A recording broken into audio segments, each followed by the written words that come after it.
अस्सलाम वालेकुम दोस्तों, मेरा नाम है सैयद मोहम्मद अली और मैं मैकेनिकल इंजीनियरिंग कर रहा हूँ एनईडी यूनिवर्सिटी से। और मैं ये यूट्यूब चैनल इसलिए बना रहा हूँ, मतलब मेरा मकसद इसलिए है कि यार जो मैकेनिकल इंजीनियरिंग के कोर सब्जेक्ट्स होते हैं ना, वो मतलब उनके ना कॉन्सेप्ट्स हम लोग सही तरह ग्रेस्प नहीं हो पाते हैं, मतलब क्योंकि टाइम कम होता है आखिर में। तो मतलब एंड ऑफ सेमेस्टर जब चल रहा होता है तो मतलब टीचर भी मजबूर होते हैं कि कोर्स ख़त्म कराने के लिए थोड़ा सा तेज़ से फिर वो पढ़ाना स्टार्ट कर देते हैं।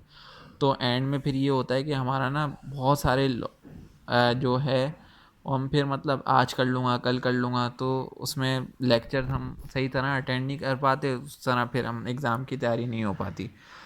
तो ये थी बात इस यूट्यूब चैनल को बनाने की। ठीक है, तो अब ये देखो, ये इस तरह चलेगा कि मैंने ये किया है, सोचा है कि सबसे पहले अभी मेरा ये सेकंड फोर्थ सेमेस्टर ख़त्म हुआ है सेकंड ईयर का।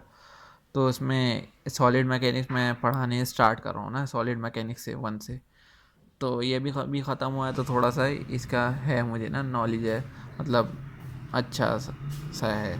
तो इससे स्टार्ट कर रहा हूँ इंशाल्लाह। Solid mechanics, fluid mechanics, dynamics, statics, engineering drawing सब पढ़ाऊँगा आपको आहिस्ता आहिस्ता इंशाल्लाह, सब पढ़ाऊँगा। और अभी मेरी छुट्टियाँ भी हैं तो ये एम है मेरा कि इसको ख़त्म करके मतलब इस सब्जेक्ट को ख़त्म करके दूसरा फिर सब्जेक्ट पकड़े ना हम, तो ये हो जाएगा तो फिर दूसरा सब्जेक्ट फिर हम करेंगे। ठीक है, तो इसका सीक्वेंस ये रहेगा, स्कीम ये रहेगी कि ना सबसे पहले तो फिर मैं आपको बुक से तारुफ़ करा दूँ ना। ये देखो, ये बुक है भैया, आर.सी. हिबलर। ये अगर आप लोग, अभी लॉकडाउन का सीज़न चल रहा है पूरी दुनिया में ही, तो आप लोग अगर इसको मंगा नहीं सकते, ख़रीद नहीं सकते मतलब, तो आपको रिकमेंड करूँगा कि इसकी पीडीएफ तो आप डाउनलोड कर ही लें, क्योंकि इंटरनेट तो आजकल इंजीनियरिंग लाइफ की तो बेसिकली ज़रूरत ही है ये। तो ना इसको आप डाउनलोड कर लें, एट एडिशन को। ठीक है, R C. Hibbeler mechanics of materials. इसका दूसरा नाम, पहला नाम, दूसरा नाम यही है, मतलब इसको दोनों नाम से पहचाना जाता है। ठीक है, अब ये होगा, मैं आपको पढ़ाऊँगा क्या क्या इस सब्जेक्ट में। जो मैंने पढ़ा है लाजमी बात है वही पढ़ाऊँगा। तो नंबर वन चैप्टर है स्ट्रेस, फिर स्ट्रेन आ जाता है सेकंड पे, फिर स्ट्रेस और स्ट्रेन की प्रॉपर्टीज़ आ जाती हैं, मैकेनिकल प्रॉपर्टीज़ और मटेरियल्स। चौथा आ जाता है एक्सियल लोड, फिर पांचवा टॉर्जन, और छठा है आपका बेंडिंग, और फिर डायरेक्ट हम आ जाएंगे 12वें पे, deflection of beams and shafts, bucklings. मैंने यहाँ तक पढ़ा है तो मैं भी आपको यहीं तक पढ़ाऊँगा, और इंशाल्लाह मैं आपको मतलब जितनी मुझे नॉलेज होगी मैं उस हिसाब से आपको भरपूर मतलब बिल्कुल अच्छा पढ़ाने की कोशिश करूँगा। क्योंकि ना इनका ये मसला है मैकेनिकल के सब्जेक्ट्स का, जो कोर सब्जेक्ट्स हैं, कि इनकी अगर थ्योरी नहीं आए ना तो फिर न्यूमेरिकल में लगते हैं तुक्के। मतलब या तो रट लो भाई, सिंपल सी बात है, रट्टा नहीं लग सकता ना। इंजीनियरिंग यूनिवर्सिटी में पढ़ो, आप इंजीनियर हो, और फिर जाके प्रोफेसर हैं या आपके लेक्चरर हैं, वो भी मतलब इतने आसानी से पेपर नहीं बना देते कि बिल्कुल सेम टू सेम वैल्यू दे देते हैं। तो ट्रिक तो होते हैं ना, ट्रिकी क्वेश्चंस होते हैं।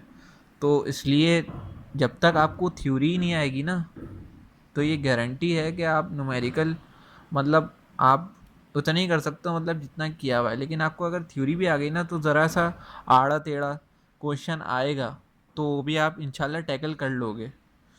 तो मैंने इसलिए सोचा ये कि इस बुक का सहारा लिया जाए, क्योंकि ये बुक जो है ना, ये वाकई में इसकी थ्योरी बहुत अच्छी है। और जो हमें पढ़ाई भी यही है, इसी बुक से पढ़ाया गया है हमारे टीचर्स ने।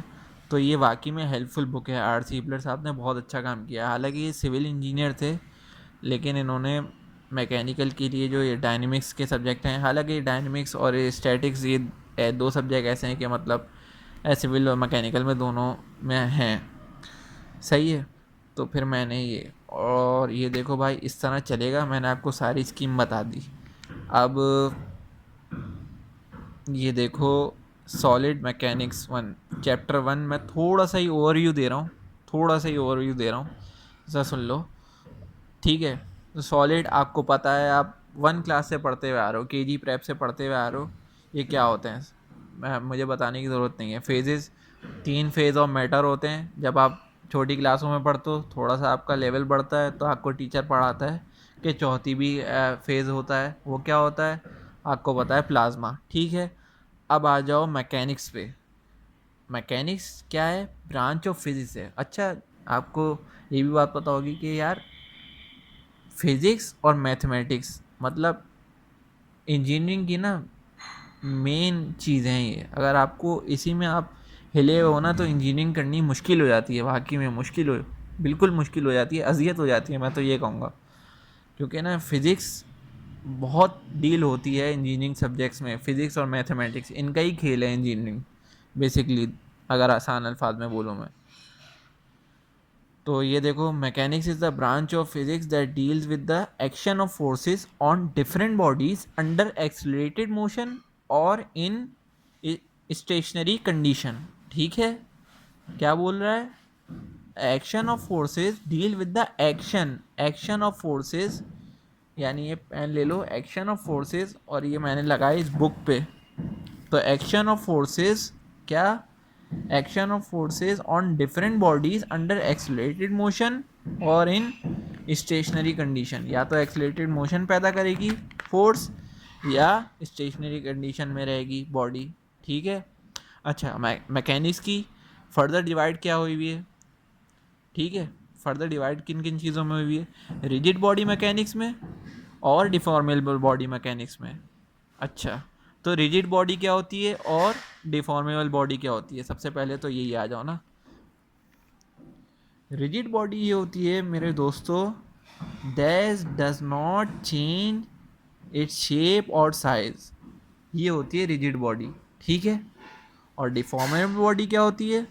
It is the study of non rigid solid structures that deforms under the action of load. Non rigid structure होता है, मतलब एक रिजिड हो गई जो ऐसा अपना साइज और शेप चेंज नहीं करेगी, साइज और शेप चेंज नहीं करेगी, ठीक है, फोर्स के अप्लाई होने पर।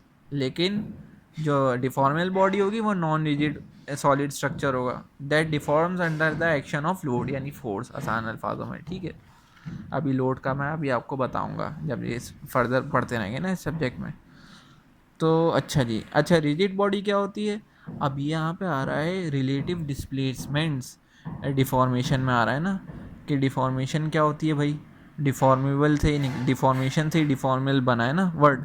तो ये होता है भाई, it means change of shape और size, that is relative displacement relations. ठीक है, रिलेटिव डिस्प्लेसमेंट्स या रोटेशंस। ठीक है, क्या किस चीज़ का रिलेटिव डिस्प्लेसमेंट या रोटेशन, मैं आपको सब बताऊंगा। ठीक है, तो अभी तक के लिए दोस्तों इतना ही रखते हैं। और दोस्तों मतलब मैं ये नहीं कह रहा कि मैं ही आपको सब कुछ पढ़ा दूंगा, आपको अपने टीचर पे भी मतलब उससे भी जितने कॉन्सेप्ट्स आपको ग्रैस्प कर सकें आप करें बिल्कुल। ये नहीं कि मतलब मैं आपको पूरा पढ़ा सकता हूँ, क्योंकि मैं भी एक स्टूडेंट ही हूँ और मैं अभी भी पढ़ ही रहा हूँ, मतलब मेरा वो लेवल नहीं है। लेकिन मैं इंशाल्लाह आपको सारी चीज़ें कवर करा दूँगा, मतलब कवर कराने से मुराद जितना मुझे आता है, एक्स्ट्रा नॉलेज तो आपके लेक्चरार ही आपको देगा। तो सही है दोस्तों। और दूसरी बात ये कि देखो यूट्यूब पे और भी चैनल्स हैं, और भी चैनल से मुराद कि जैसे मेरे इंडियन दोस्त वो बहुत अच्छा काम कर रहे हैं, जैसे जिनकी मैं वीडियोस मतलब देखा करता था जब मैं फर्स्ट ईयर में था, मानस पटनायक सर, वो बहुत अच्छा काम कर रहे हैं, और भी बहुत सारे हैं। तो ये सारी अपनी यूट्यूब की कम्युनिटी मतलब हैं तो लेकिन बहुत कम हैं तो लेकिन बहुत कम हैं, समझ गए हो?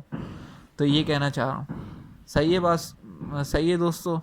तो मैं यही कह रहा था कि अब देखो वीडियो हो गई है तकरीबन 10 मिनट की, तो ना मैं अब इसको बंद करता हूँ।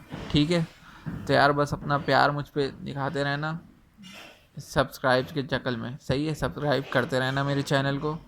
और इंशाल्लाह जो वीडियो क्वालिटी है, ऑडियो क्वालिटी है, अगर तुम लोग मुझे बताते रहना, क्योंकि मैं अभी मोबाइल से ही मतलब ना शूट कर रहा हूँ, ये मोबाइल से ही पकड़ के वीडियो बना रहा हूँ और मोबाइल से ही बनाऊँगा। तो कभी भी कोई वीडियो अगर कुछ समझ में ना आए, कुछ ऑडियो में मसला हो तो मुझे बता देना। ठीक है, और यार बस अगर पसंद आए मेरी वीडियो तो लाइक कमेंट शेयर करना और सब्सक्राइब कर देना, ठीक है, ताकि आपका भाई को मोटिवेशन मिले और वो और पढ़ाए और अच्छा अच्छा पढ़ाए, ठीक है। ओके, अल्लाह हाफिज़, नमस्कार, सत श्री अकाल, अस्सलाम वालेकुम।